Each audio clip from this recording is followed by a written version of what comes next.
Welcome back to the deck of the battleship Missouri. You know, a ship is an amazingly complicated machine, and there are a lot of people, hundreds of people in the case of the Missouri, who tend to it. The things that pass through pipes and wires, the guns, the turrets, everything that moves or helps transport something, people have to watch that, and somebody watches over them. That is the chief engineer. And the last man to have that job while the Missouri was sailing grew up right here in Hawaii.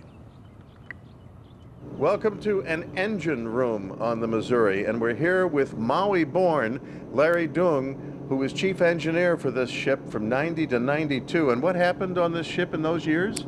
In those years, we got the ship ready and we went to Desert Shield, followed by Desert Storm, and then we returned and then we went back out again for another long trip, which was for the 50th anniversary of the bombing of Pearl Harbor.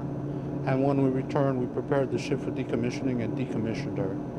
Now, as a civilian, I guess I was expecting that there would be one engine room driving one propeller, and I was so wrong. It's so much more complicated than that. Definitely. There are 4 engine rooms, 4 fire rooms. The fire rooms generate the steam to drive the engines to propel all 4 shafts.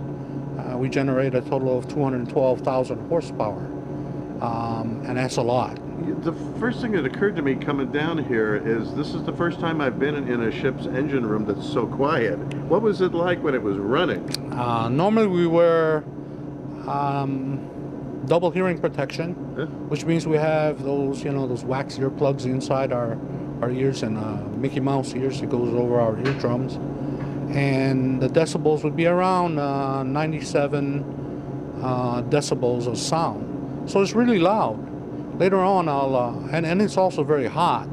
Depends on the temperature of the water and the ambient temperature outside.